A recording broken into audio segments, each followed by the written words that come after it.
बद्रीनाथ जी की एक अंतरंग बात बताऊं। हर व्यक्ति को वर्ष में एक बार बद्रीनाथ जरूर जाना चाहिए। वर्ष में नहीं जा सकते 2 वर्ष में जाना चाहिए, 2 वर्ष में नहीं तो 3 वर्ष। मतलब हमारा कहने का मतलब है अवसर मिले तो जाना चाहिए। क्यों?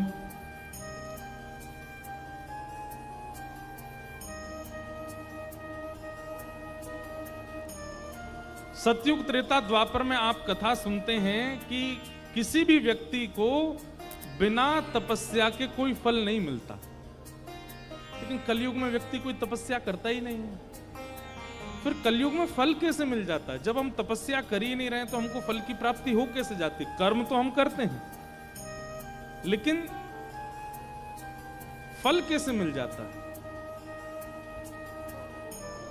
इसलिए ऐसा बताया जाता है कि कलयुग में प्रत्येक मानव के नाम से संकल्प लेकर के बद्रीनाथ भगवान तपस्या कर रहे हैं। वो तपस्या करते हैं, फल हमको मिल जाता है कर्म का। नहीं तो प्राचीन काल में तो कर्म के बाद तपस्या, फिर फल प्राप्त होता है, या फिर कर्म से अगर फल मिल भी गया तो उसकी पूर्ति के लिए तपस्या करने जाना पड़ता है। लेकिन कलयुग में तप का कोई विधान नहीं है। क्यों? क्योंकि ठाकुर जी तपस्या कर रहे हैं। इसलिए कोई हमारे नाम से तपस्या कर रहा है और स्वयं ठाकुर जी तपस्या कर रहे हैं, और वो भी ऐसे नहीं सहजता में, लड़ झगड़ के तपस्या में बैठे हैं ठाकुर जी वहां पे। पहले केदारनाथ भगवान यहीं विराजते थे जहां बद्रीनाथ भगवान विराज रहे हैं। इसको केदार खंड कहा जाता है। और ये 6 महीने के लिए देवताओं का भ्रमण स्थल है। यहां देवता भ्रमण करने आते हैं। तो ठाकुर जी ने मन बनाया तो शंकर जी के पास जाकर के कहा कि हिमालय में हमको थोड़ी सी जगह दे दो, हम तप करना चाहते हैं। महादेव बोले क्षमा कर दें भगवान, मैं अपने स्वामी को तप की अवस्था में देख नहीं सकता। कोई जगह नहीं मिलेगी आपको, आप तपस्या करो, मैं देख ही नहीं पाऊंगा। आप हमें बताओ कितने दिन की तपस्या करनी, हम करेंगे आपके नाम से। ठाकुर जी बोले नहीं नहीं महादेव जी, आप समझिए, हमको तपस्या करनी।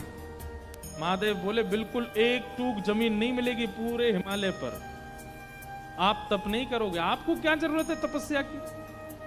आप परब्रह्म परमात्मा। भगवान बोले राजी राजी मानेंगे नहीं।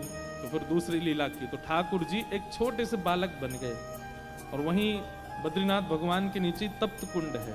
तप्त कुंड के पास में एक छोटे बालक बनकर के रुदन करने लगे। यहाँ महादेव और पार्वती जी रोज तप्त कुंड में स्नान करने के लिए जाते। जैसे ही आप स्नान करने के लिए गए तो महादेव ने देखा एक नन्हा सा बालक रो रहा है।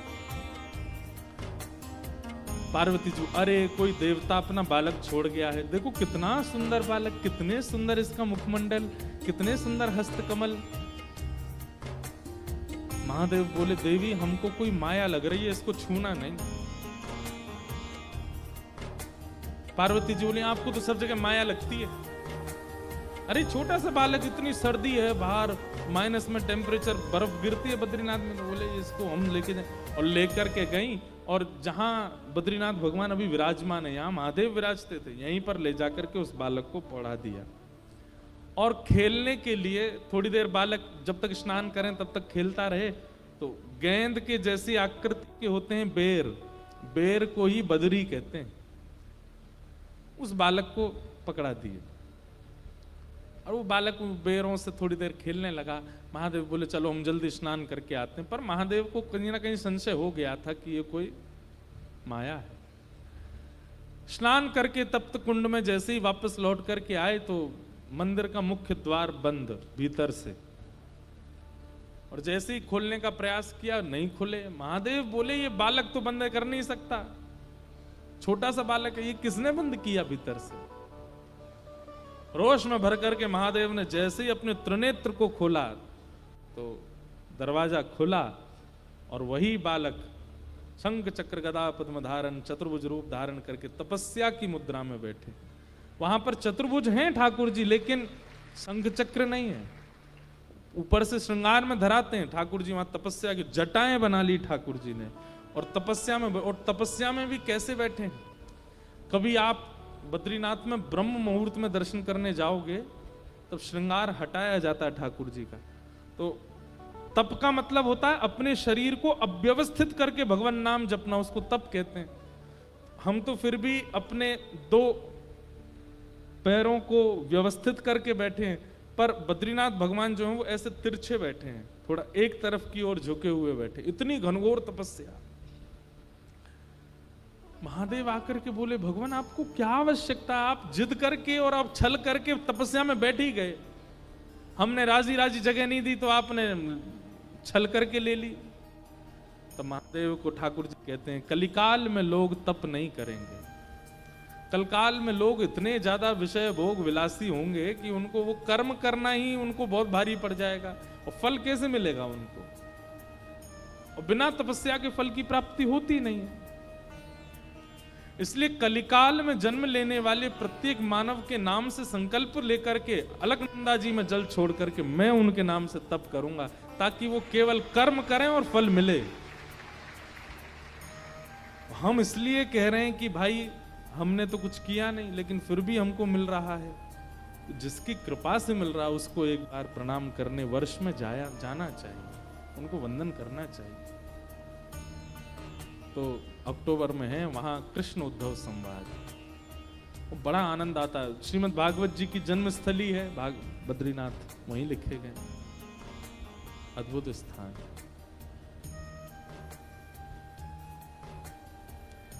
ये बात हमको इसलिए याद आ गई क्योंकि अब आगे कृष्ण उद्धव संवाद प्रारंभ होगा, उसको हम यहाँ बोल तो सकते नहीं क्योंकि बहुत विस्तृत है। इसलिए हमने संकेत किया कि अक्टूबर में वहां कथा में आप आ सकते हो, वहां सुनिएगा।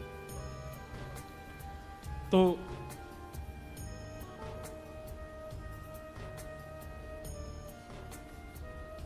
इस प्रकार भगवान की सब लीलाएं चल रही हैं द्वारिका में। भगवान ने पांडवों का राजसूय यज्ञ पूर्ण करवाया। ठाकुर जी के एक परम सखा श्री सुदामा जी का चरित्र आया। कृष्ण स्यासीत सखा कश्चित ब्राह्मणो ब्रह्मवित्तम विरक्त इंद्रियार्थेषु प्रशांतात्मा जितेंद्रिय।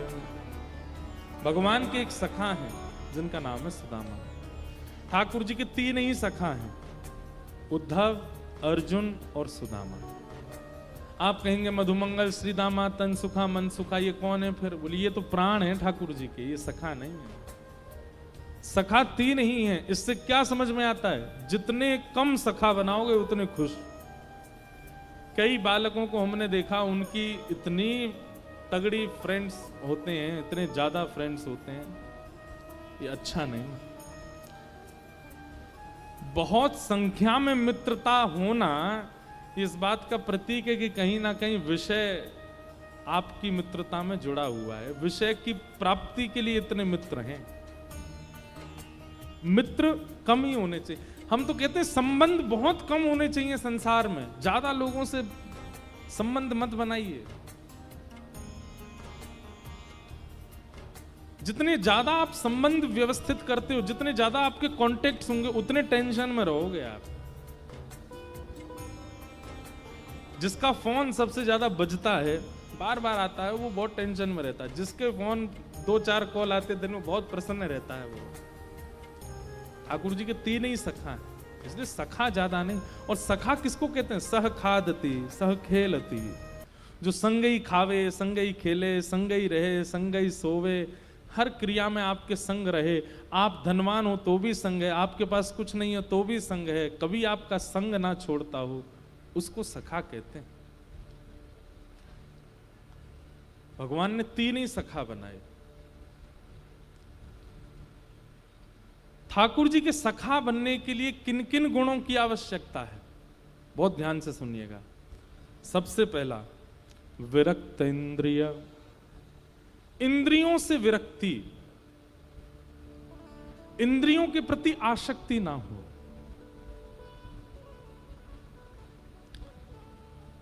दस इंद्रियां हैं हमारे शरीर में, पंच ज्ञान इंद्रिय और पंच कर्म इंद्रिय। इन 10 इंद्रियों को जिसने अपने वश में रखा है, मतलब जीव के लिए भोजन नहीं कर रहे हैं, हम जीवित रहें इसलिए भोजन कर रहे हैं। नेत्रों के लिए नहीं देख रहे हैं किसी को कि इनको अच्छा लगे उसको देखें, जिनकी आवश्यकता है उन्हीं को देखते हैं।